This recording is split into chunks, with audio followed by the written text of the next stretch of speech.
நம்ம Ashwin sweets and snacks export பண்றதுக்கு 7373041434 மற்றும் www.ashwinsweets.com கான்டாக்ட் பண்ணுங்க.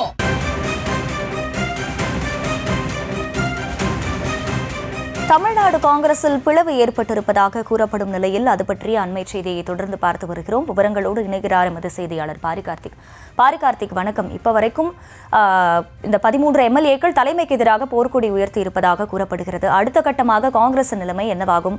என்ன மாதிரியான முடிவுகளை எடுப்பதற்கான வாய்ப்புகள் அதிகமாக இருக்கு? அரசியல் வட்டாரத்தில் கூறப்படுவது என்ன? இந்த பிரச்சனைக்காக மட்டுமல்ல, காங்கிரஸ் கட்சியை பொறுத்த வரைக்கும் ஒவ்வொரு முறையும் தலைமைக்கு எதிராக பேசுவதும் தலைமைக்கு எதிராக செயல்படுவதும் என்பது புரிதல்ல.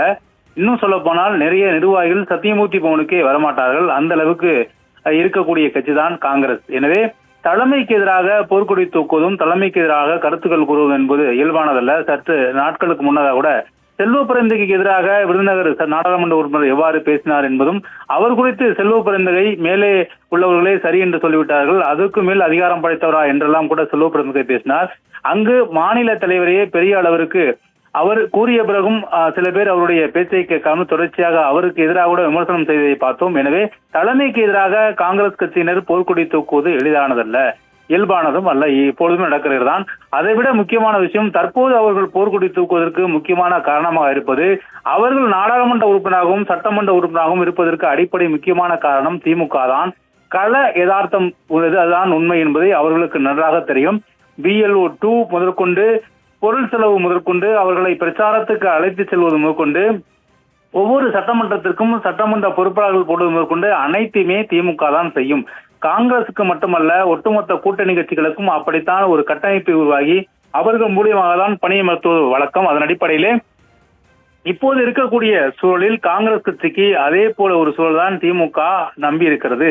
எனவே இப்படி இருக்கக்கூடிய சூழலில் நீங்கள் வெளியேறினால் நாங்கள் நாடாளுமன்ற சட்டமன்ற உறுப்பினர்கள் எப்படி ஆக முடியும்? காங்கிரஸ் கட்சிக்கு எப்படி பிரதிநிதித்துவம் கிடைக்கும்?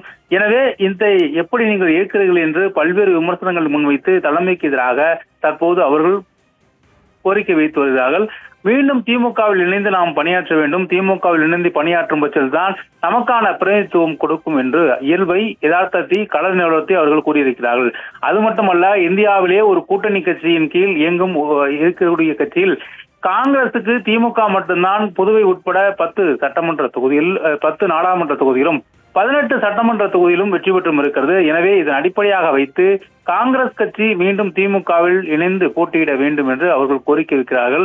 கடந்த காலங்களில் 63 தொகுதி பெற்ற போதும் 41 தொகுதிகள் பெற்ற போதும் அவர்களுடைய வெற்றி எண்ணிக்கை ஒற்றை இலக்குகிறது என்பதை அவர்களுக்கு நன்றாக தெரியும். அதன் அடிப்படையில் தான் இந்த முறைதான் அதிக சட்டமன்ற உறுப்பினர்கள் பெற்றிருக்கிறார்கள். எனவே அதன் அடிப்படையாக வைத்து நாம் மீண்டும் திமுகவுடன் கூட்டணி சேர வேண்டும் என்று அவர்கள் தலைமையினுடைய முடிவுக்கு எதிராகவும் தலைமையை மீண்டும் திமுக பக்கம் கூட்டணிக்குள் கொண்டு வர வேண்டும் என்றும் தற்போது அவர்கள் தங்களுடைய கோரிக்கையை வைத்து தலைமைக்கு எதிராக போர்க்கொடி தூக்கி வருகிறார்கள். காங்கிரஸ் கட்சி என்ன நிலைப்பாடு எடுக்கப் போகிறது என்பதை நாளை வரை திமுக அதற்கான கால அவகாசம் கொடுக்கப்பட்ட நிலையில் நாளைக்குள் அவர்கள் அறிவித்து விடுவார்கள் என்று சொல்லப்படுகிறது. நாளை ராஜ்யசபாவுக்கான செய்தி குறிப்பு வரும். அந்த செய்தி குறிப்பில் 3 இடங்கள் திமுகவிற்கும் 1 இடங்கள் தேமுதிகவிற்கும் என்ற செய்தி குறிப்பு வந்தால் காங்கிரஸ் வெளியேறி விட்டது என்பது நம்மை முழுமையாக எடுத்துக்கொள்ளலாம். 1 இடம் காங்கிரசுக்கு கொடுத்து விட்டால் காங்கிரஸ் கூட்டணியில் இருக்கிறது என்பதை உறுதிப்படுத்திக் கொள்ளலாம்.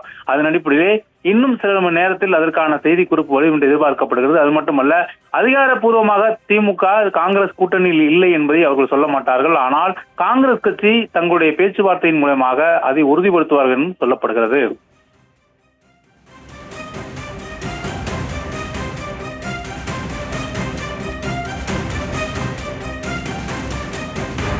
முழு விவரங்களுக்கு நன்றி பாரிகார்த்திக். நம்ம Ashwin sweets and snacks export பண்றதுக்கு 7373041434 மற்றும் www.ashwinsweets.com கான்டாக்ட் பண்ணுங்க.